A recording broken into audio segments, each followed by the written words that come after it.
حضرت عبداللہ بن عمر رضی اللہ تعالیٰ عنہما طواف کعبہ کر کے کعبہ شریف کے سائے میں بیٹھے ہوئے تھے. ایک آدمی عراق سے آیا، وہ بھی حج کرنے یا عمرہ کرنے آیا. اس نے پوچھا کہ یہ جو بزرگ بیٹھے ہیں یہ کون ہیں؟ لوگوں نے بتایا کہ یہ فاروق اعظم کے صاحبزادے ہیں، عبداللہ بن عمر ہے. تو اس نے جا کر آپ کو سلام کیا اور وہ کہنے لگا کہ اگر اجازت ہو تو میں آپ سے کوئی سوال پوچھ سکتا ہوں. آپ نے فرمایا پوچھو، کیا پوچھتے ہو؟ جب انسان وسعید و من وعظ بغیری، وسعید وہ پوری حدیث ہے، میں علیحدہ پڑھ رہا ہوں اس لیے اس پر پیش پڑھ رہا ہوں. نبی علیہ السلام نے فرمایا کہ خوش بخت وہ ہوتا ہے جو دوسرے کو دیکھ کر نصیحت پکڑے.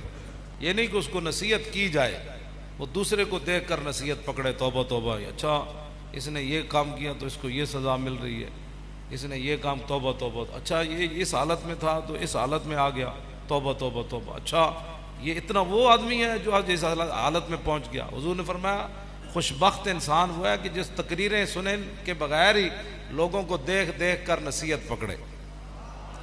اور باقی حضور نے فرمایا وشکیو من شکی فی بطن امی، حضور نے فرمایا بدبخت جڑا نا ماں دے پیٹ وچ بھی بدبخت ہی ہوندا.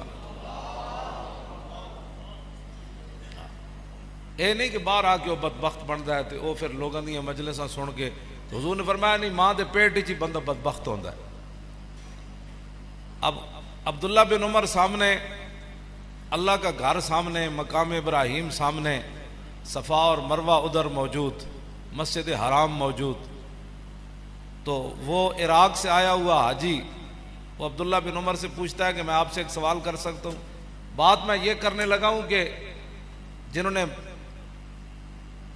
بڑوں کے خلاف باتیں کرنی ہوتی ہیں وہ کعبے کو بھی نہیں دیکھتے، عبداللہ بن عمر کو بھی نہیں دیکھتے، مقام ابراہیم کو بھی نہیں دیکھتے، اور حتیم کو بھی نہیں دیکھتے، صفا اور مروہ کو بھی نہیں دیکھتے. وہ کہنے لگا کہ میں آپ سے ایک سوال کرنے لگا ہوں تو آپ مجھے اس کا جواب دیں. فرمایا بتاؤ.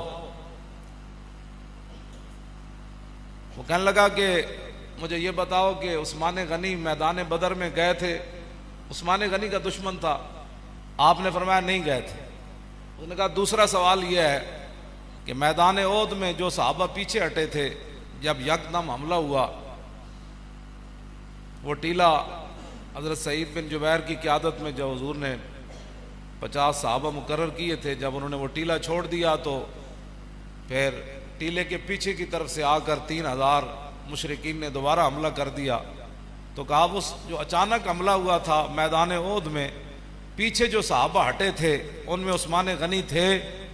آپ نے فرمایا ہاں تھے. پھر اس نے پوچھا کہ حدیبیہ کے مقام پر عثمان غنی نے حضور کے ہاتھ پر بیعت کی؟ آپ نے فرمایا ان نے حضور کے ہاتھ پر بیعت نہیں کی.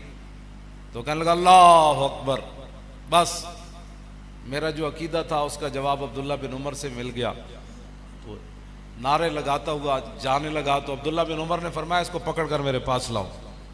آپ نے فرمایا جو تو نے پوچھا ہے نا کہ عثمان غنی میدان بدر میں گئے تھے کہ نہیں، آپ نے فرمایا آج تجھے پتہ نہیں ہے کہ حضور کی صاحبزادی ان کے نکاح میں تھی، حضرت رقیہ بیوار تھی. تو حضور نے فرمایا کہ عثمان آپ ان کی تیمارداری میں رہیں، بدر میں نہ جائیں، ان کی خدمت کریں، اللہ تعالیٰ آپ کو بدریوں کا ثواب عطا فرمائے. فرمایا باقی تو نے پوچھا کہ میدان احد میں عثمان غنی پیچھے ہٹے تھے کہ نہیں، تو میں نے تجھے کہا ہٹے تھے، تو نے کہا بڑا خوش ہوا. تو فرمایا وَلَقَدْ عَفَا عَنْكُمْ وَلَا، تو نے قرآن نہیں پڑھا کہ اللہ نے فرمایا میرے حبیب جو صحابہ پیچھے ہٹے تھے رب نے ان کو معاف کر دیا. تیسری بار جو تو نے پوچھی ہے کہ عثمان غنی حدیبیہ کے مقام پر تھے کہ نہیں، فرمایا 1400 صحابہ میں سے سب سے زیادہ حضور کو محبوب ہی وہی تھے، اور سب سے زیادہ ان کی پاور کی وجہ سے حضور نے ان کو سفیر بنا کر بھیجا تھا کہ پورے مکے میں ان کے رشتہ دار موجود تھے، کسی کی جرت نہیں تھی ان کی طرف کوئی ہاتھ بڑھاتا.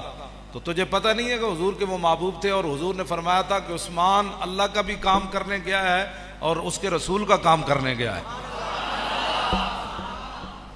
جب آپ نے تینوں باتوں کا جواب دیا تو فرمایا فَاذْهَبْ بِنَا الْآن، فرمایا ہن نعرہ لان. تو بات اتنی ہے کہ جن لوگوں نے باتیں کرنی ہوتی ہیں وہ کعبے کے سامنے بھی باتیں کر دیتے ہیں اور ان کے بارے میں باتیں کر دیتے ہیں جن کے بارے میں حضور نے فرمایا کہ یا اللہ عثمان بڑا حیا والا ہے. قیامت کے دن ہر بندے کو رب کے سامنے ایک بار پیش ہونا پڑے گا. وَإِن مِّنكُمْ إِلَّا وَارِدُهَا, یہ قرآن کی نص ہے.